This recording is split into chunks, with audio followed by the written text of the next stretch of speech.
¿Ya la pueden ver? Sí,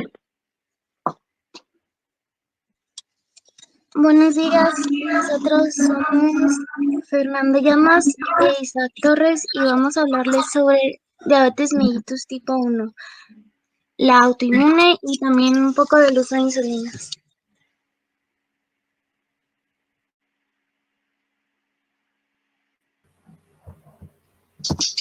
Buenos días, como dijo mi compañero, vamos a hablar de la diabetes mellitus tipo 1, pero primero para entenderlo vamos a tener que hablar un poco de la fisiología del páncreas. Este pues es un órgano que se va a dividir en exócrino y endocrino. En su parte exócrina, pues, su función principal es el procesamiento de los alimentos ingeridos a través de la secreción de enzimas digestivas por parte de los ácidos pancreáticos. Y por otra parte, el endocrino, que va a constar de aproximadamente 1 millón de islotes de Langerhans. Este va a secretar las hormonas que modulan todos los demás aspectos de la nutrición celular, que va a ser desde la tasa de absorción de los alimentos hasta el almacenamiento o metabolismo celular de nutrientes. Permítame tantito.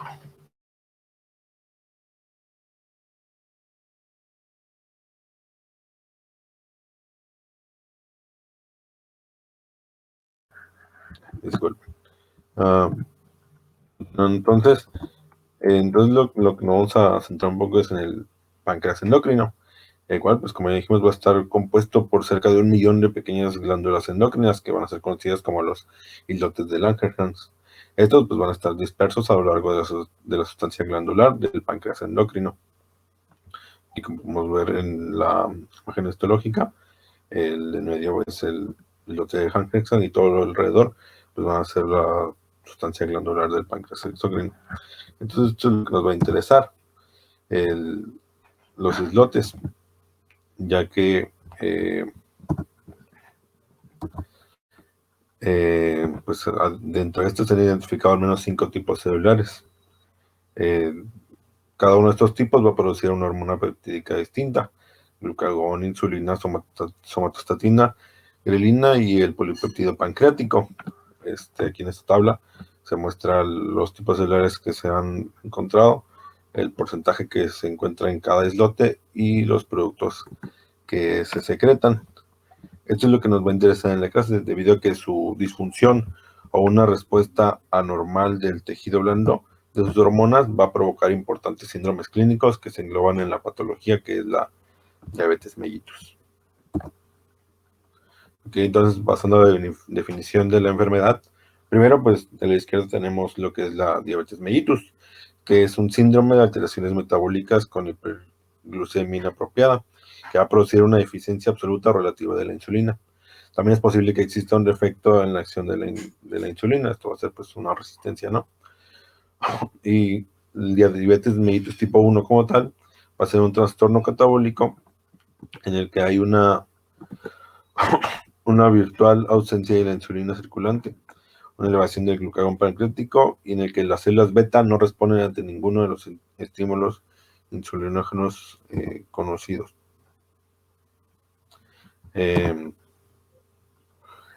Esta diabetes mellitus tipo 1, pues igual antes se llama conocida como juvenil o diabetes insulino dependiente, pues como dijimos va a ser el resultado de la destrucción de las células beta del páncreas. Sobre todo va a ser por consecuencia del proceso autoinmune. Se va a subdividir en 2 tipos que vamos a ver más adelante.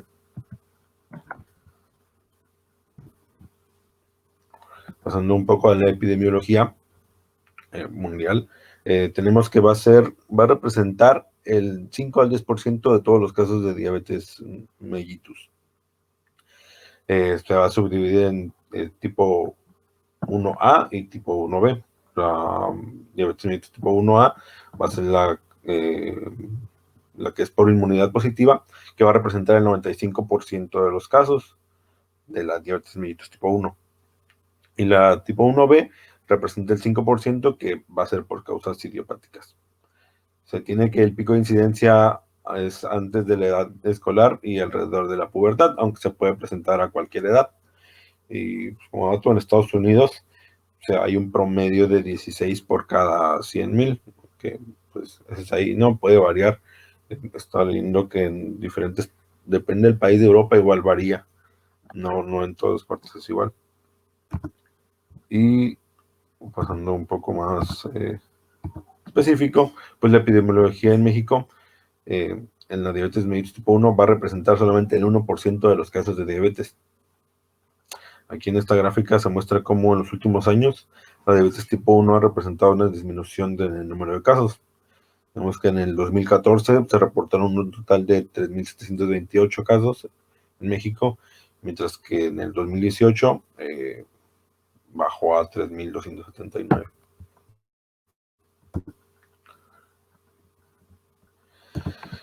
Aquí en esta otra gráfica se puede ver la distribución por edad. Se observa que la mayor parte de los casos se reportan en los grupos de edad de entre 15 a 19 años, como dijimos, va a ser adolescencia, juventud, y entre los 20 a 24 años, lo que abarca el 62% del total de lo que se mira en el gráfico.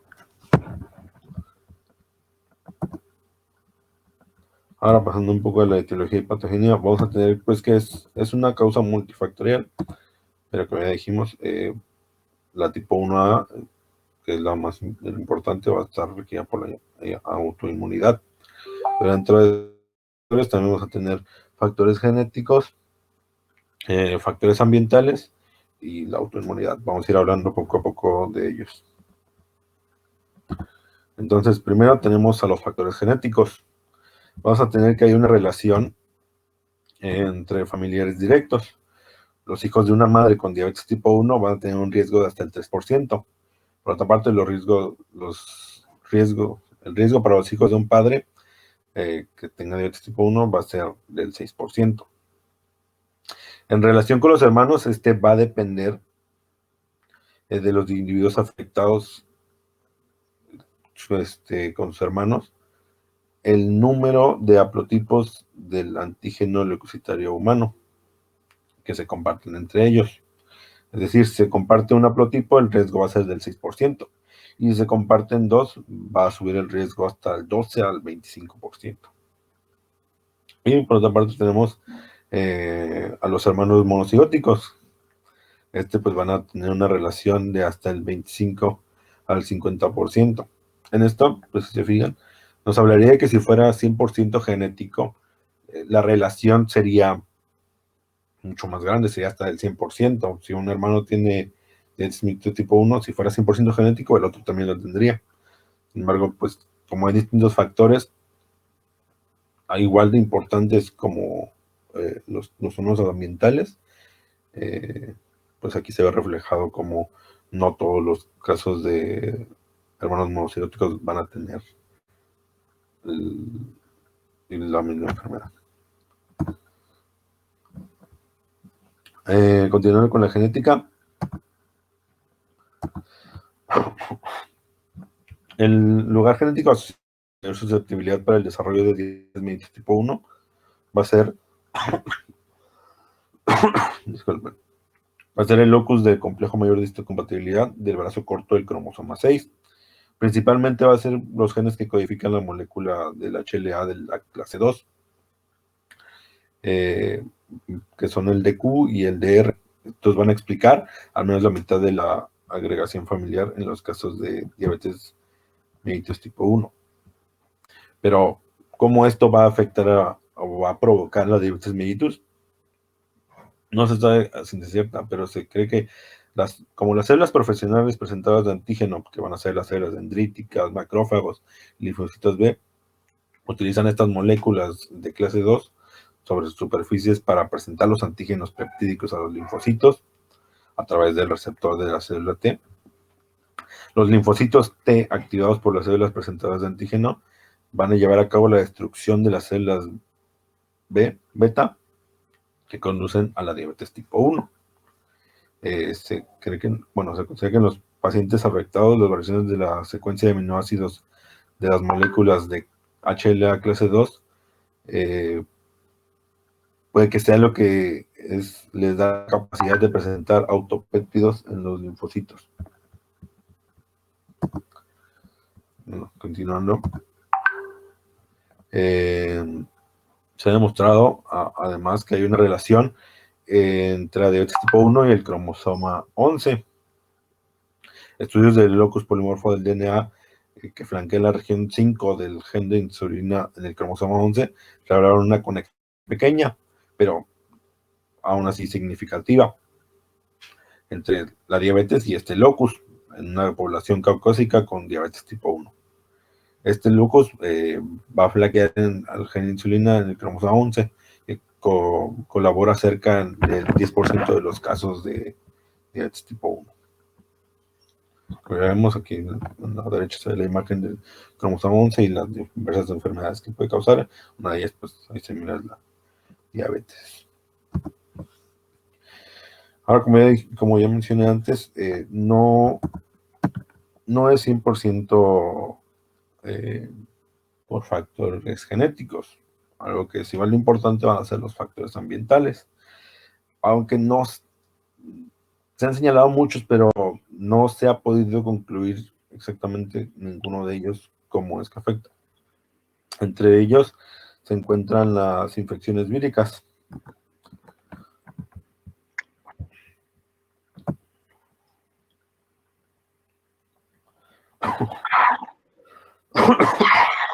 Perdón, ¿eh? Bueno, se han encontrado infecciones víricas como las paperas, rubiola congénita, los virus del Coxsackie B4, exposición temprana a ciertos alimentos como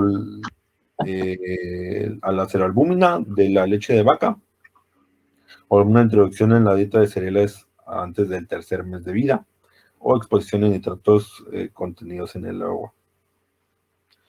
Además, ciertas citotoxinas como el cianuro de hidrógeno proveniente de la tapioca o mandioca. Y también en el amamantamiento, estudios epidemiológicos han demostrado que hay cierta asociación en el amamantamiento durante los primeros 6 meses de vida y la protección que puede haber contra la diabetes tipo 1. Pero ¿cómo esto puede afectar, cómo todo esto puede afectar el desarrollo para el diabetes tipo 1? En diversos estudios y artículos se menciona que el inicio del proceso autoinmune en la diabetes tipo 1 se podía producir mediante un complejo mecanismo inmunológico que involucra la ruptura de la tolerancia mediante la presentación de un péptido diabetogénico. Además, pues, diversos estudios comenzaron a considerar el posible efecto de varias proteínas como las presentes en el trigo, la cebada, leche de vaca, que pueden estar relacionadas con la incidencia de esta enfermedad, así como se ha revelado la presencia de anticuerpos contra la albúmina bovina en niños diabéticos de diagnóstico reciente.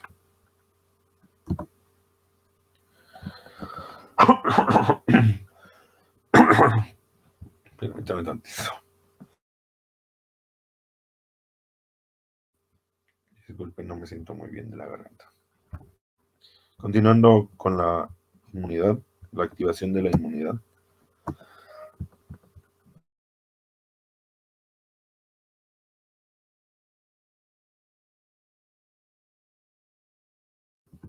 Bueno, en la destrucción inmunitaria de las células beta en la diabetes tipo 1A van a intervenir probablemente tanto inmunidad tumoral como celular.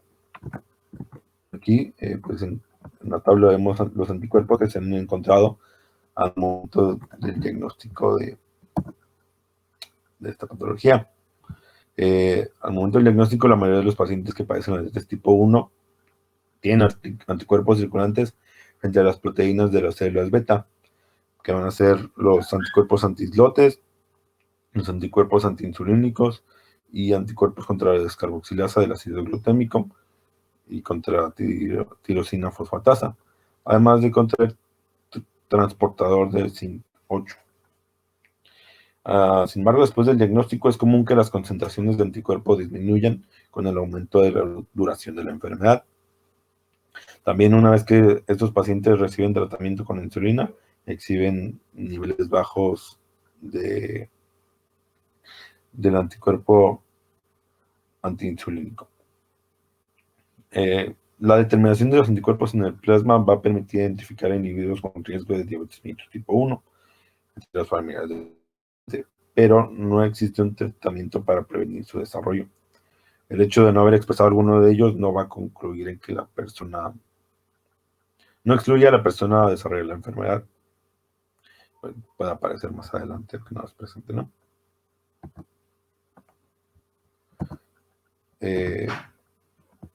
Y pues aunque son de utilidad los anticuerpos para el diagnóstico y para la predicción de diabetes, no son los que van a provocar la destrucción de este tipo de células de una manera directa. Más bien lo que va a pasar aquí es que el sistema inmune celular, en el sistema inmune celular, los linfocitos T infiltran a los islotes. Esto es lo que se va a conocer como la insulinitis. Y van a destruir las células beta. Aquí pues en la primera imagen tenemos cómo se ve un islote normal y en la de la derecha donde se revela la insulinitis en un paciente con diabetes tipo 1. La presencia de infiltrados linfocíticos en este islote edematoso va a sugerir el mecanismo inmune para este proceso. Al momento del diagnóstico, los pacientes con diabetes tipo 1 se encuentran extensamente infiltrados con linfocitos tipo T, tanto auxiliares como citotóxicos. Pero ¿cómo se va a llegar a todo esto? Pues conociendo el proceso de destrucción, normalmente el timo va a ser el que va a eliminar a los linfocitos T autorreactivos durante el desarrollo, para que el sistema inmune se vuelva tolerante a los autoantígenos. Además, ciertos linfocitos T especializados, los linfocitos T reguladores, van a evitar ataques adicionales contra tejidos sanos mediante la reconversión de cualquier linfocito T tóxico y auxiliares que pudieran haber escapado del timo. Sin embargo, en la diabetes tipo 1, el resultado va a ser el resultado de la falla de todos estos mecanismos o estos mecanismos de autotolerancia dentro del sistema.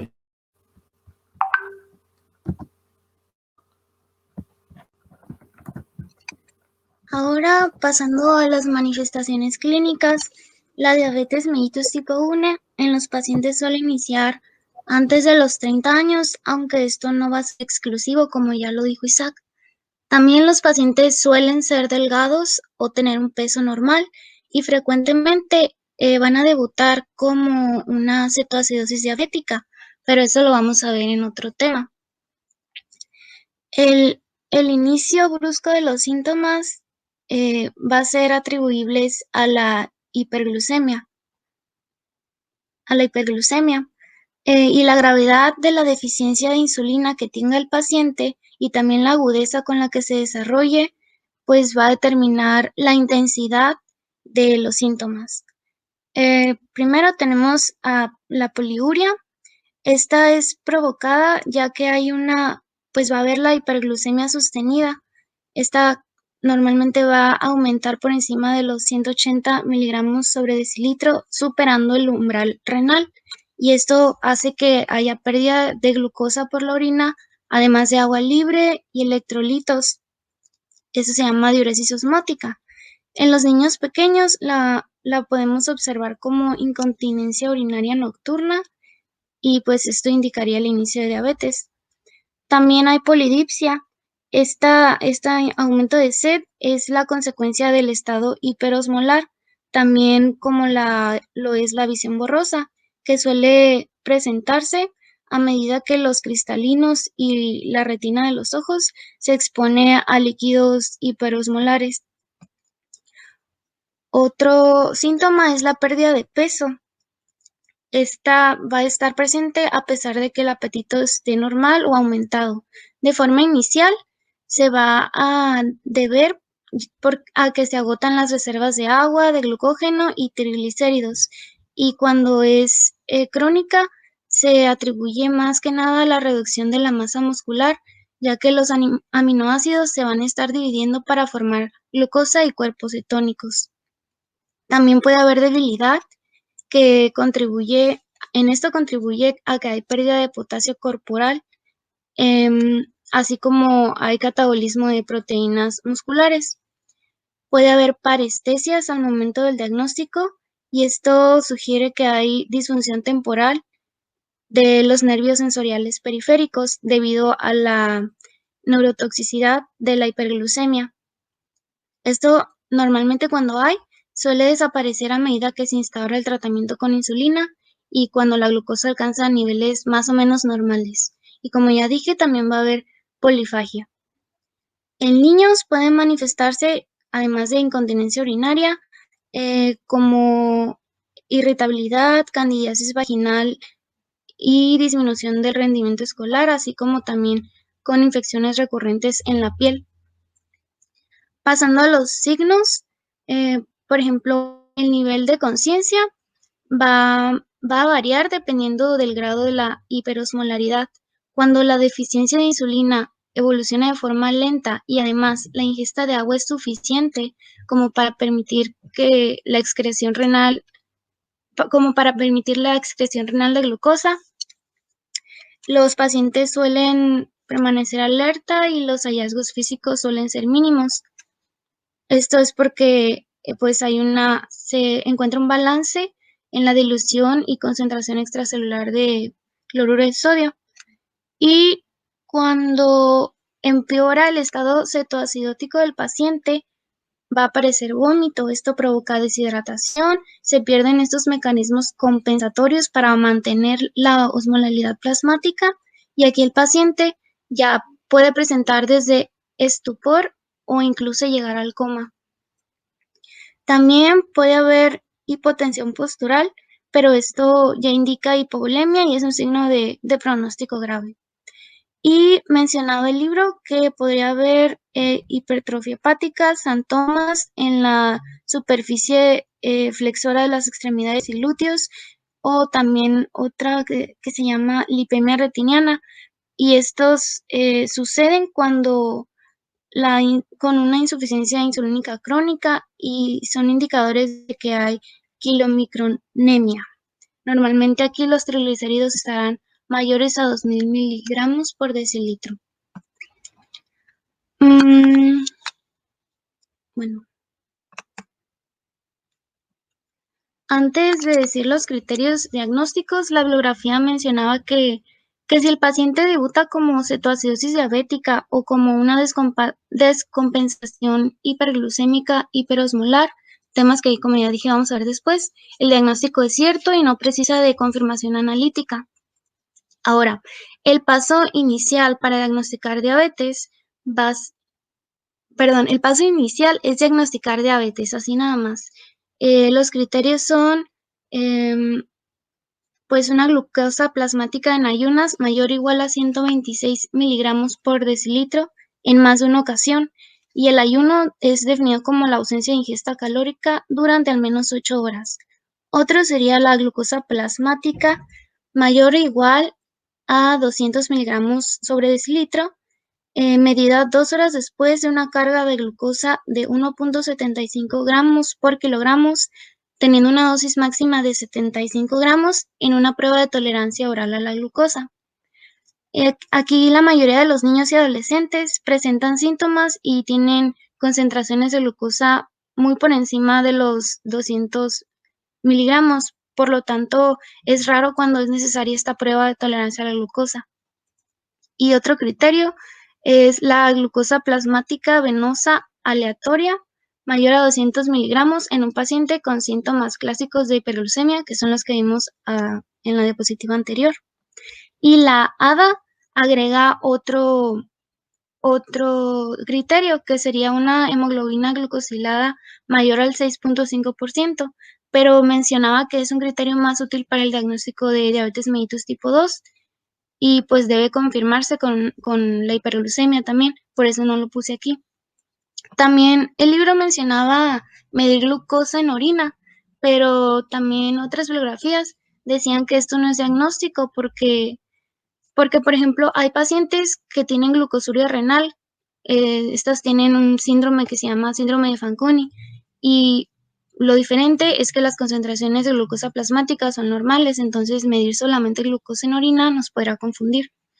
Y pasando a la siguiente, el segundo paso, pues ya es diferenciar la diabetes mellitus 1 de la diabetes mellitus tipo 2. Según la presentación clínica del paciente y estudios de laboratorio, principalmente se hace a través de eso, pero hay veces que no se puede distinguir simplemente con la clínica, especialmente cuando los pacientes que tienen tipo 1 pues no son obesos y hay pobre respuesta al cambio de dieta, tratamiento con diabéticos orales, o sea, son mal diagnosticados. Se estima aproximadamente que el 7 al 10% de estos pacientes pues van a estar mal diagnosticados y pues realmente tienen diabetes tipo 1. Las siguientes pruebas de laboratorio son útiles para diferenciarlas. Primero está la determinación de autoanticuerpos pancreáticos circulantes específicos de los islotes, principalmente ya vimos, como dijo Isaac, está el antidescarboxilasa del ácido glutámico, que es este primero, y otros como contra el fragmento 40K de tirosina fosfata, que es este IA2, y también el transportador del zinc, que es este. Estos se van a obtener por una muestra del suero y se utiliza un método de inmunoprecipitación. En la bibliografía son más específicos, dicen que esto es recomendado en diabéticos con las siguientes características: que sean mayores de 50 años y que tengan sintomatología cardinal con un IMC mayor a 25 kilogramos por metro cuadrado y un historial familiar con enfermedades autoinmunitarias. También se habla sobre medir los niveles de péptido C. Esta va a ser una sustancia que se genera cuando la insulina se produce y se libera. Ambas van a derivar de un compuesto, el proinsulina. Por lo tanto, refleja si el páncreas está produciendo insulina. Lo normal es de 0.5 a 2.0 nanogramos por mililitro. Y niveles altos en ayunas nos van a sugerir que es diabetes tipo 2. Niveles bajos en ayunas sería normal, pero cuando hay niveles bajos y glucosa alta en sangre sugiere diabetes mellitus tipo 1.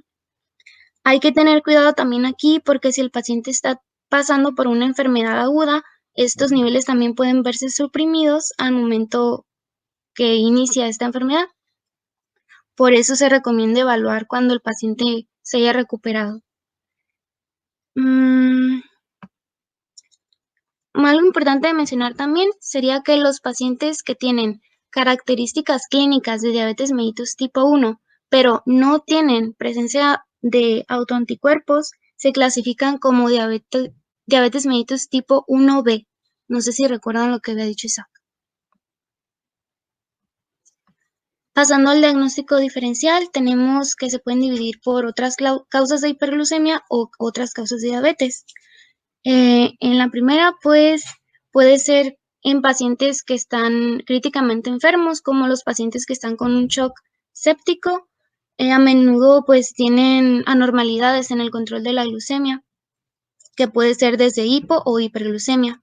También la administración de medicamentos, por ejemplo, niños que reciben infusiones IV con glucosa o dosis altas de glucocorticoides, pueden presentar también hiperglucemia, pero estas pues van a volver a la normalidad una vez que finalice el tratamiento. Y también hay la hiperglucemia neonatal. Las causas de hiperglucemia neonatal en el recién nacido incluyen pues que sea prematuro, estrés, sepsis, fármacos y otras cosas. Otras causas de diabetes, pues tendríamos la diabetes tipo 2, la tipo 1B y también otras anormalidades endocrinas en la regulación de la glucosa, como el síndrome de Cushing. Esta posibilidad se debe evaluar en pacientes que presenten las características de la enfermedad de Cushing, como ya vimos en temas pasados, que son la obesidad central, la pletora facial, la almohadilla de grasa en el dorso cervical Y esto por lo general se logra mejor distinguirlo midiendo la excreción de cortisol en orina de 24 horas. También va a haber otros tipos de diabetes. Ahora en el manejo. Este va a incluir la coordinación de, como ya siempre nos dicen, dieta, actividad física, pero también el reemplazo de insulina lo más fisiológicamente posible para controlar la hiperglucemia. Los objetivos glucémicos deben ser individualizados, pero se dan las siguientes recomendaciones en la bibliografía. Una hemoglobina glucosilada para la mayoría de los adultos de un valor menor al 7%, menor o igual al 7%, y una glucosa en sangre en general para adultos jóvenes, sanos o adultos de mediana edad en un rango de 70 a 180 miligramos sobre decilitro. El tratamiento con insulina es necesario desde el diagnóstico de la enfermedad de diabetes mellitus tipo 1. Y algo también importante que mencionaba el libro, decía que al iniciar el tratamiento con insulina, existe frecuentemente un periodo de remisión parcial. A este se le llama luna de miel. Puede durar desde meses hasta 2 años. Y durante este periodo, el paciente necesita solo dosis bajas de insulina y rápidamente se logra el control metabólico. Hay que también tenerlo en cuenta. Pasé esta tablita porque pues está bien padre. Habla de los tipos de insulina. Actualmente se utilizan insulinas sintéticas. Lo que hacen es que la secuencia de aminoácidos es la misma que la insulina humana y también hay análogos de insulina. A estos le hacen modificaciones para simular la función de la insulina humana, tanto basal como postprandial. Voy a empezar por la insulina recombinante humana, que es la referencia de todos los demás análogos, y esta se va a inyectar, todas se inyectan de forma subcutánea, pero esta al hacerlo forma hexámeros. Esto hace que su absorción sea más lenta en la sangre, por eso se necesita inyectar unos 20 o 30 minutos antes de las comidas para que coincida con el pico de acción de hiperglucemia postprandial, o sea, después de las comidas, y su acción va a durar hasta 6 horas. Es por esto que se necesita tomar suplementos entre comidas para evitar caer en hipoglucemia. Después están los análogos de acción ultra rápida, como la aspartática, lispro y glulicina. Estas inician a actuar más rápido y duran menos que la insulina regular. Esto es porque no van a formar hexámeros, entonces se absorben rápidos. Por eso el paciente puede inyectarse en cuanto empieza a comer y no tiene que andar comiendo suplementos entre comidas.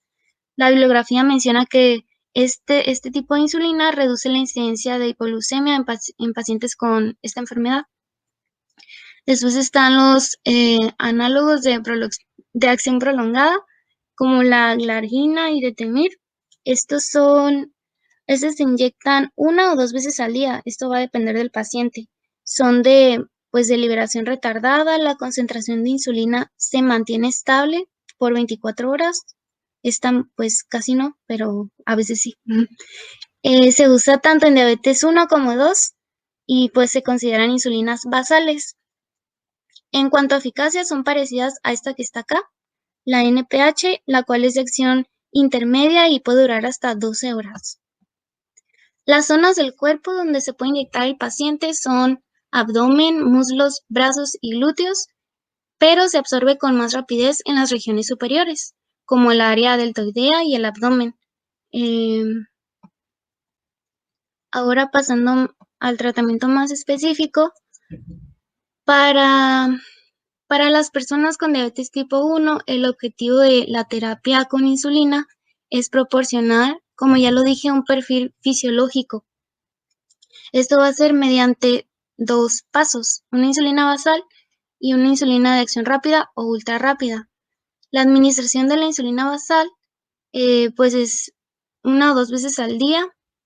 Es una preparación de insulina de acción intermedia o prolongada, como la NPH o la glargina o detemir.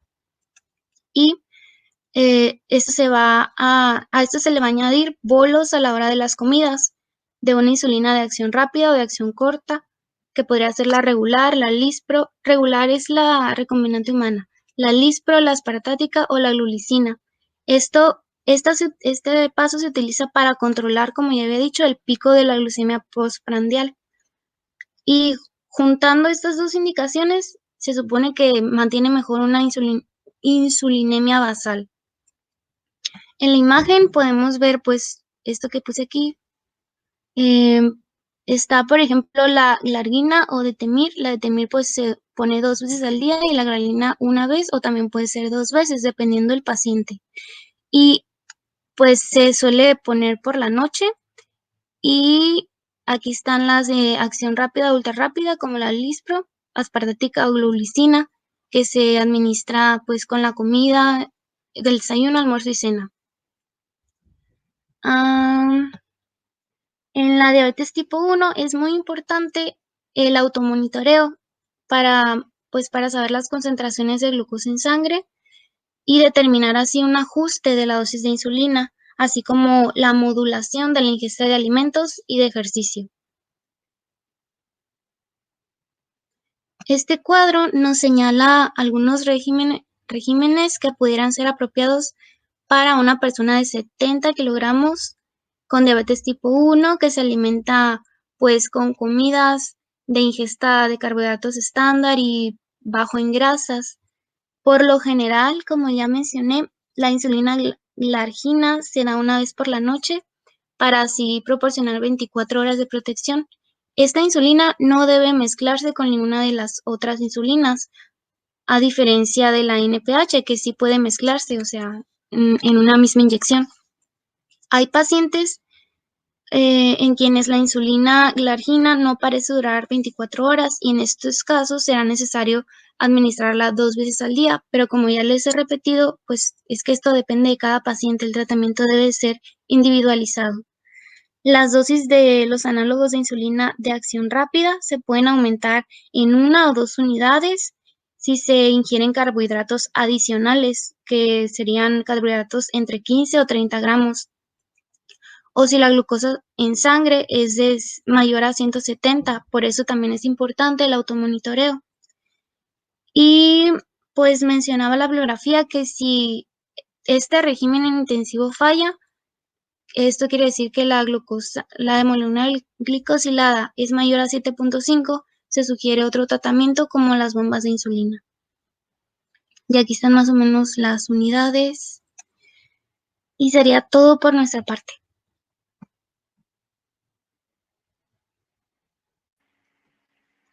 Bueno, pues muy bien, equipo, presentó muy bien. Parte genética, presentación muy, muy adecuada, excelente.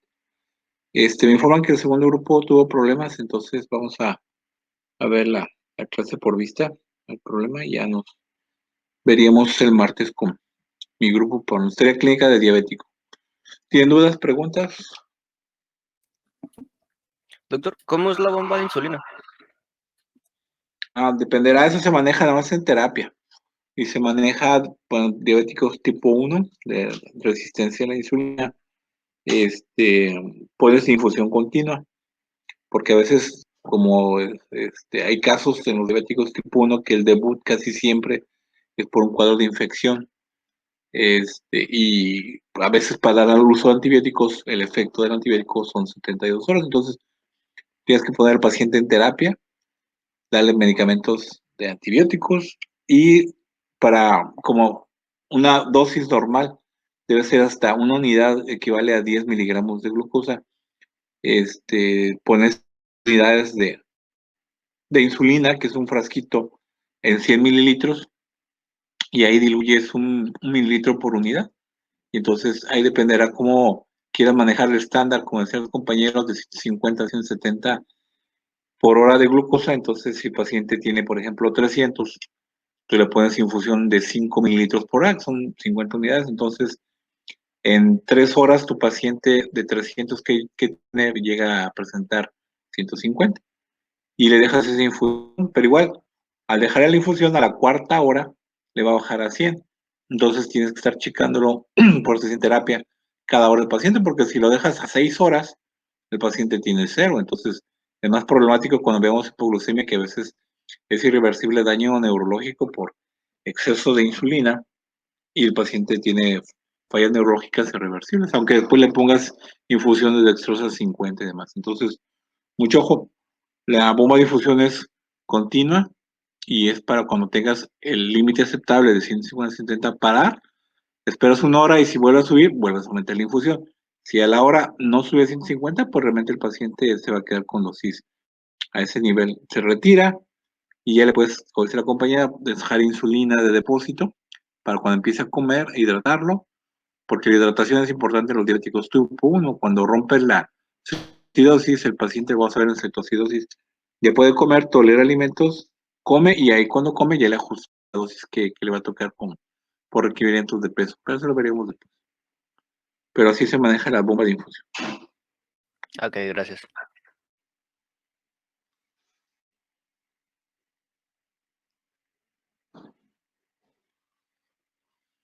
Bueno, entonces, excelente día. Pásenla bien. Igualmente, Gracias.